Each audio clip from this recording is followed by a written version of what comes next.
महिलाएं जब फ्रेम में रहेंगी तो निश्चित रूप से उनको सम्मान भी देने की बात चलेगी। बात अगर पोषण की करें तो सबसे ज़्यादा पोषण में महिलाओं को समस्या होती है जी। सीधे नरेंद्र मोदी को ये बात नजर आ रही थी कि वो अगर आरक्षण लागू कर देते हैं तो एक तो महिलाओं का वोट बैंक बढ़ेगा, दूसरा एक सिंपैथी वोट भी उनको मिल जाएगा। आप देख रहे हो कि जहां 47-5% तो ऐसे ही कम नजर आ रहा है कि महिलाएं वोट दे रही हैं, फिर आप महिला आरक्षण की बात कर रहे हैं, उससे फायदे घाटा की बात कर रहे हैं, 2024 से कनेक्शन जोड़ रहे हैं। नमस्कार, भारत लाइव देख रहे हैं आप। देखिए, संसद का विशेष सत्र शुरू हो गया है। कई तरह की चर्चाएं चली, महिला आरक्षण बिल पास करने को लेकर के बातें चली और संभवतः ये संभावनाएं कई दिनों से जताया जा रहा था कि जो 18 से 22 तारीख तक जो विशेष सत्र संसद का बुलाया गया है उसमें महिलाओं के आरक्षण का जो संविधान में जो लिखा गया है उन पर चर्चाएं हो सकती है। और कल एक बड़ा फैसला लिया गया। 27 सालों से जो बिल बार बार अटक रहा था उस बिल को पास किया गया। ये काफ़ी ऐतिहासिक दिन रहा है, लेकिन इस पर अब चर्चाएं तेज हो गई हैं। चर्चा इस बात की तेज हो गई है कि 2024 का चुनाव आने वाला है। क्या बीजेपी 2024 के चुनाव में इसे अपना एजेंडा बना सकती है? भीतर की बात में आज इन्हीं सभी प्रमुख मुद्दों पर चर्चा करेंगे। हमारे साथ बाबा हैं, चर्चाएं करने वाले हैं कि मोदी को महिला आरक्षण बिल पास करने की इतनी जल्दी क्यों? क्या 2024 के चुनाव से इसका कनेक्शन हो सकता है? बाबा हमारे साथ हैं, बाबा से बातचीत करते हैं। बाबा, क्या वाकई में मोदी जी ने 2024 के लिए एक बड़ा सा ऐलान कर दिया? इसको भजाया जा सकता है? ठेठ भाषा में कहें तो 2024 के चुनाव में मोदी जी इन्हीं सब बिलों पर आगे बढ़ सकते हैं चुनाव प्रचार प्रसार में? रत्नेश, देखिए, सबसे पहले तो हम आप दर्शकों से आग्रह करेंगे कि आपका 15 मिनट हम समय लेंगे और इस 15 मिनट में वो बताने की कोशिश करेंगे जो अब तक आपके पास नहीं पहुंची है। इसमें बहुत सारी अंदरूनी बातें हैं। नीतीश कुमार और मोदी का कनेक्शन क्या है, हम ये भी बताएंगे कि इस बिल से भाजपा का कनेक्शन क्या है। नरेंद्र मोदी ने ये बिल अभी ला करके इसको पास कराने की कोशिश क्यों की? जो 27 साल से लगातार अधर में लटका हुआ था, इसको पास कराने की जल्दीबाजी जहां एक तरफ कांग्रेस सरकार को थी, वहीं अटल बिहारी वाजपेयी भी इसको पास कराना चाहते थे। इसके पीछे की पूरी रणनीति, पूरी कहानी क्या है और नरेंद्र मोदी इसमें सफल हो रहे हुए वो क्या है? तो इन सारी बातों को लेकर के आप एक चीज़ समझ ले गए होंगे कि जब नए संसद भवन में प्रवेश कर रहे थे तो आगे आगे कौन चल रहा था।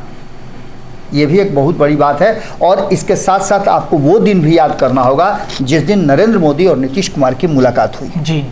G20 के तहत जो कार्यक्रम आयोजित किया गया था, उस कार्यक्रम में नीतीश कुमार बड़ा ही सहृदयता से मिलते हैं और मिल करके सीधे तौर पे दोनों में बात होती है और दोनों का चेहरा ये बताता है कि बात बहुत ही गहरी है, निश्चित रूप से फ्रूटफुल भी हुई है और ऐसा लग रहा था कि दोनों एक दूसरे से काफ़ी संतुष्ट भी हैं जी। अब इसके पीछे हम चलते हैं। जो हमने आज महिला आरक्षण बिल पास होने को लेकर के हमने जो कहा है कि इसकी जल्दबाजी क्यों थी जी, 2024 से इसका क्या कनेक्शन है, तो इसके कनेक्शन को बताने के लिए आपको थोड़ा बिहार आना पड़ेगा। इस देश में आरक्षण जो है, महिला आरक्षण, लगभग कहा जा रहा है कि इस पूरे माहौल में लगभग 27 जो राज्य हैं उसमें महिला आरक्षण बिल लागू है, जिसमें कई राज्यों ने उस 33% के बाहर भी जाकर के अपने राज्यों में 50% तक आरक्षण दिया, जिसमें बिहार भी शामिल है जी। और बिहार के देखा देखी कई राज्यों ने 50% आरक्षण दिया है पंचायती राज में, वहाँ ये कानून लागू हो चुका है। और उस कानून के तहत हम आपको बता देना चाहेंगे सबसे पहले कि 14.5 लाख से ज़्यादा महिलाएं प्रतिनिधित्व कर रही हैं। ये बहुत बड़ी बात है। अब इसके पीछे की अगली कहानी सुनिए। एक तो ये सबसे बड़ी कहानी है कि पंचायत स्तर पर महिलाएं जागरूक हुई हैं। पहले आपने ये भी सुना होगा कि मुखिया पति, फलान पति, ठेकान पति, अब वो पति नहीं होते हैं। अब सीधे महिलाएं जो हैं अपने अधिकार और अपने कुर्सी को इविल करती हैं जी। भले ही उसके पति बगल में खड़ा होकर के अपना रंगबाजी चलाते हो, लेकिन वास्तव में महिलाएं अब एक्टिव हो गई हैं और इस 50% आरक्षण में 25% से ज़्यादा, 30% से ज़्यादा से लोग अब नहीं रह गए हैं जो अपनी पत्नी के जगह पर सीट को रखें, क्योंकि जनता भी जागरूक हुई है। और इन सारी बातों को एक जगह घुमा करके अगर आप देखते हैं तो 28 में से 21 राज्य जो हैं इसको अभी भी मैंने कंटिन्यू किए हुए हैं। अब इसके आगे आप समझिए, बिहार का कनेक्शन इससे कैसे जुड़ा हुआ है? हालांकि और कई राज्य हैं जहां महिलाओं की संख्या और महिलाओं का जो वोट देने का ट्रेंड है वो एक अलग तरह से 2019 में वोट की बात करें तो पुरुष वोटरों की संख्या, आज थोड़ा आंकड़ों के साथ हमको देखना पड़ेगा कि पुरुषों का जो संख्या है वो 47.27 करोड़ है, 47.27 करोड़ पुरुष वोट दिए, जिसमें से महिला 43.78 करोड़ वोट दी थी। लेकिन इससे भी बड़ा ट्विस्ट है, आप देख रहे हो कि जहां 47.5% तो ऐसे ही कम नजर आ रहा है कि महिलाएं वोट दे रही हैं। फिर आप महिला आरक्षण की बात कर रहे हैं, उससे फायदे घाटा की बात कर रहे हैं, 2024 से कनेक्शन जोड़ रहे हैं। तो ये कनेक्शन यहां बड़ा ट्विस्ट है कि जब पुरुषों ने वोट किया 47.27% करोड़, तो उसमें उनका वोट का जो भागीदारी था वो था 60% से थोड़ा सा ज्यादा। मतलब इस 47 करोड़ वोट में से इनका वोट प्रतिशत 60% के आसपास था, तो वहीं महिलाओं का वोट जो था वो 62-63% था। इसका मतलब कि पुरुषों से ज्यादा महिलाओं ने बढ़ चढ़ करके वोट देने का काम किया। और यहां से एक नया ट्विस्ट शुरू होता है जी। बिहार में आप देख रहे होंगे, बिहार में जो वर्तमान स्थिति है उसमें नीतीश कुमार ने 50% आरक्षण जब से दिया है तब से महिलाओं को और भी कई क्षेत्रों में आरक्षण मिला है और महिलाएं नीतीश कुमार की परमानेंट वोटर बन गई हैं। बिल्कुल बिल्कुल। महिलाओं को समझाने में नीतीश कुमार ने जब शराबबंदी लागू किया था तो महिलाओं को श्रेय दिया था कि महिलाओं के आग्रह पर हमने ये लागू किया है। इससे बिहार को कितना क्षति है यह सब कुछ समझ रहे हैं। लेकिन जो सबसे महत्वपूर्ण बात है वो ये है कि नीतीश कुमार को इससे फायदा मिला है और ये फायदा 17 साल नीतीश कुमार के साथ रह करके भारतीय जनता पार्टी ने समझ लिया है। खास करके आंकड़ों की बात करें तो बिहार की 40 सीटें और इसके साथ साथ देश की 160 ऐसी सीटें हैं जिस पर महिलाएं जो हैं वो प्रभावशाली हैं जी। उनका उसमें प्रभाव जीत हार में उनकी बड़ी भूमिका रहती है। जी। वही बिहार की अगर बात करें तो 40 में से 25 ऐसे लोकसभा क्षेत्र हैं जिसमें महिलाओं की भागीदारी ज्यादा होती है। अब आंकड़ों की बात करें तो 40 में से अगर 33% आरक्षण मिल जाएगा तो महिलाओं की जो भागीदारी है वो 12 से 13 बढ़ जाएगी। मतलब 12 से 13 सीट रिजर्व हो जाएंगे और ये सीटें संभावित लग रही हैं कि जब भारतीय जनता पार्टी इन सीटों का आकलन करेगी, कौन सा सीट इसमें महिला के लिए आरक्षित होगा, कौन सा सीट उसमें उप आरक्षण भी दिया गया है। जैसे जितना महिला 40 में से 12-13 सीटें जो रिजर्व होंगी उसमें से SC ST का भी हिस्सा निकाला जाएगा। जैसे अभी रिजर्वेशन में आप देख रहे होंगे 7 सीटें हैं, 6 SC के लिए और 1 ST के लिए, उसमें से भी आरक्षण की व्यवस्था की गई है। तो ये सारी चीजें मिला जुला करके एक तरफ बता रही हैं कि भारतीय जनता पार्टी जब इस पर आकलन शुरू करेगी तो नीतीश कुमार को भी पता है कि ऐसी बहुत सारी सीटें होंगी जो नीतीश कुमार की जीती हुई 16 सीटें हैं वो संभावित हैं कि वो इस आरक्षण के दायरे में आ जाएं। अच्छा। तो ऐसी स्थिति में नीतीश कुमार क्या करेंगे? हाथ खड़ा करेंगे। अब अभी पूरा जो आप देख रहे हैं कि अभी 23 सीटें जो पहले से चल रही हैं, एलजेपी की 6 और बीजेपी की 17 सीटें जी।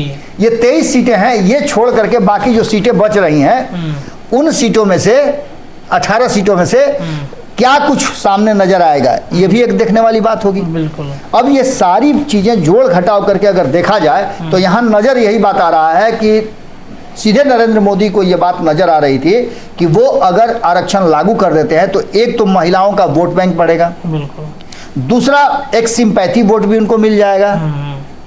इसके साथ साथ नीतीश कुमार वाला जो नीति है वो नीति भी काम करना शुरू कर देगी। नीतीश कुमार की नीति क्या रही है? महिलाओं को अपने पक्ष में रखना, और यही कारण है कि कोई नीतीश कुमार से अलग हो जाए लेकिन महिला वोट के आधार पर नीतीश कुमार 16-17% हमेशा लेकर के आए। बिल्कुल बिल्कुल। ये बात उनके सहयोगी भी जानते हैं कि अगर नीतीश कुमार को छेड़छाड़ ज्यादा किए तो क्या होगा, वो वोट उनसे छटक जाएगा। यही कारण है कि नीतीश कुमार जो है बराबर लगातार अपनी बातों को रखते रहे। लेकिन अब जो आंकड़ों की बात हम कर रहे हैं तो इन आंकड़ों में पंचायती राज में महिलाओं को आरक्षण देने का एक बड़ा जो फायदा है वो दिखता हुआ नजर आ रहा है इसको लेकर के। और अगर बात करें तो इन 27 वर्षों में जब पहली बार 1996 में ये बिल सदन में रखा गया था तो SD देवगौड़ा ने रखा था लेकिन उनकी सरकार नहीं चल पाई थी, तो ऐसी स्थिति में ये लटक गया था। उसके बाद इसको लेकर के 1998 में अटल जी ने, 99 में और 2004 में मनमोहन सिंह की सरकार आई तो वो भी कोशिश की थी। कल हमने एक खबर किया था जिसमें हमने बताया था कि नरेंद्र मोदी को एक बड़ा झटका दे सकती है, बड़ा चौंका सकती है, वो है कांग्रेस। कांग्रेस इस बिल के समर्थन में खड़ी नजर आ रही है। बाकी के विपक्ष कई तरह की बातें कर रहे हैं। कल राष्ट्रीय जनता दल की तरफ से भी हम सुन रहे थे कि वो कह रहे थे कि आरक्षण तो दिया जाए, इसमें गरीब को मिले तो ये मिले तो वो मिले, माने बवंडर दुनिया भर का जिसका कोई प्रतिनिधित्व ही नहीं है लोकसभा में, वो बवंडर बना देते हैं। खैर, इन सारी बातों को घुमा फिरा करके देखा जाए तो महिला आरक्षण बिल में जो 8 सरकारें आई वो कोशिश करती रही कि महिला आरक्षण बिल पारित हो, लेकिन नरेंद्र मोदी ने इस बिल को सदन में ला करके पारित करा करके ये बात निश्चित रूप से दर्शाया है कि वो कुछ अलग सोच रहे हैं। भले ही इसमें उनका 2024 के चुनाव का जो रणनीति हो वो भी जुड़ा हुआ हो, लेकिन इसके साथ साथ इस आरक्षण से क्या होगा वो सबसे महत्वपूर्ण बात है। ये जानना जरूरी होगा कि सबसे ज़्यादा यदि इस समाज में मुश्किल में और लड़ाई में सबसे ज़्यादा जो कठिन लड़ाई लड़ रही हैं वो महिलाएं हैं। चाहे शिक्षा के क्षेत्र में देख लें आप, महिलाओं की स्थिति क्या है। अब तो बहुत हद तक लोग बदले हैं तो चीज़ें बदल रही हैं, लेकिन शिक्षा के क्षेत्र में महिलाओं की स्थिति आप देख लीजिए। अभी भी आप जाइए गांव देहात में, महिलाओं को, बच्चियों को स्कूल जाने से लोग डरते हैं। बिल्कुल। इसके साथ साथ स्वास्थ्य की बात कर ले आप, तो स्वास्थ्य की दृष्टि से महिलाएं कई तरह के से पीड़ित रहती हैं, चाहे एनीमिया की बात हो या फिर अलग अलग तरह से उनके बॉडी इम्बैलेंस की बात हो। इसमें सबसे ज़्यादा उनको समस्या होती है। अगर महिलाएं आगे होंगी तो वो एक दूसरे का दर्द समझेंगी और महिलाएं इस पर बेहतर परिणाम ला सकती हैं, क्योंकि उनके पास उस चीज़ का प्रैक्टिकल है। बिल्कुल। तो इसमें सुधार होगा। सुरक्षा की बात करें तो सबसे ज़्यादा सुरक्षित महिलाएं मानी जाती हैं। अगर बिल्कुल ऐसा होता है तो इस देश और बिहार में खास करके महिलाओं की सुरक्षा बढ़ेगी, क्योंकि जनप्रतिनिधि भी महिलाएं होंगी।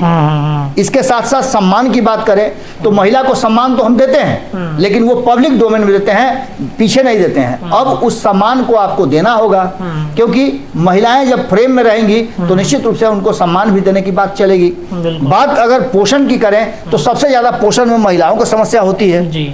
अपने घर के परिवार के बाकी सदस्यों को वो खाना खिला देती हैं और अपने भूखे भी रह जाती हैं, कम खा करके भी, बासी खा करके भी रह जाती हैं। तो ये सारी चीजें एक सोच के तहत बदलेगी और महिलाएं जब प्रतिनिधित्व करेंगी तो निश्चित रूप से बहुत कुछ बदलेगा।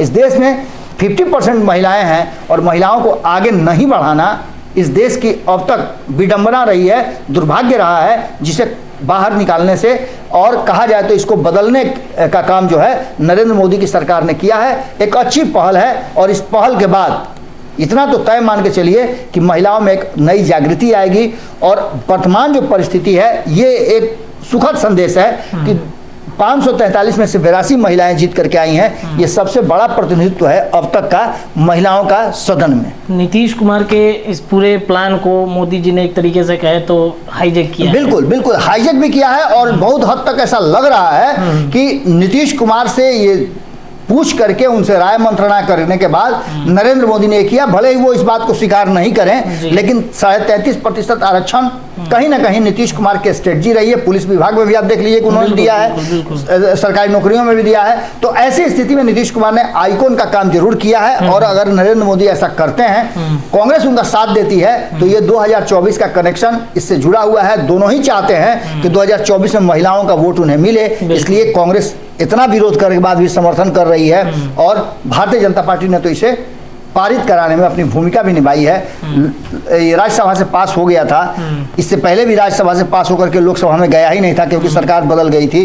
2014 के पहले 2014 में ही इसको सदन में राज्यसभा में 196 के अनुपात में 186 वोट से पारित कर दिया गया था। लेकिन ये 2014 में जब आया तो नहीं हो पाया। उस समय से लगातार प्रयास चल रहा था और इस बार जब नरेंद्र मोदी ने हिम्मत बनाई है, नए सदन में गए हैं, तो उससे पहले एक बड़ी सौगात उन्होंने सदन ने दिया है महिलाओं को। तो नीतीश और मोदी का मन मिल रहा है। बिल्कुल। चलिए, तो भीतर की बात में हमने चर्चा करके बता दिया कि 2024 के चुनाव के ठीक पहले जो महिला के आरक्षण की चर्चा चल रही थी, जो 27 सालों से इस पर कहीं ना कहीं बिल आता था, किन्हीं कारणोंवश वो बिल वापस लौट जाता था, उस पर चर्चाएं नहीं होती थी, फाइलें बंद हो जाती थी। लेकिन नरेंद्र मोदी की इस पहल की वजह से 2024 के चुनाव में काफ़ी ज़्यादा भाजपा को, एनडीए को फ़ायदा होता हुआ दिख रहा है। भीतर की बात में हमने सारी बातों का चर्चा करके आपको बता दिया है। ऐसे ही तमाम चर्चाएं लगातार हम करते रहेंगे बाबा के साथ।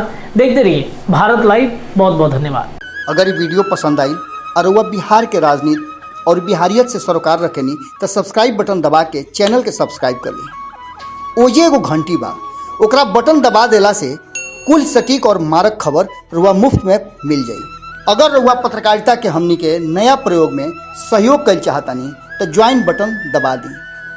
पेटीएम नंबर नोट कर ली 9386816700। धन्यवाद।